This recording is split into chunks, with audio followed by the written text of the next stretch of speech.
लोकसभा निकालावर मोदींनी भावनिक प्रतिक्रिया दिली आहे. मोदी म्हणाले की राष्ट्राची भावना प्रथम आपल्याला आपले ध्येय साध्य करण्यासाठी धैर्य देते. आम्ही जगातील सर्वात मोठ्या लोककल्याणकारी योजना राबवल्या आहेत.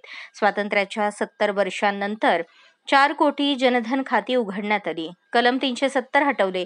बँकिंग सुधारणा झाल्या. जीएसटी आला. देशावर कोरोनाचे मोठे संकट आले तेव्हा आम्ही प्रत्येक दबावापासून दूर पावले उचलली आणि त्याचा परिणाम म्हणजे आज भारत जगातील सर्वात वेगाने वाढणारी मोठी अर्थव्यवस्था बनली आहे. राष्ट्राची ही भावना भारताला स्वावलंबी बनवेल. त्यामुळे आपल्याला विकसित भारतासाठी संकल्प करण्याची गरज आहे. आजचा हा क्षण माझ्या वैयक्तिक पातळीवर मला देखील भावुक करणारा क्षण आहे. माझ्या आईच्या निधनानंतर ही माझी पहिली निवडणूक होती, पण देशाच्या कोटी कोटी माता भगिनींनी आईची कमतरता मला भासू दिली नाही.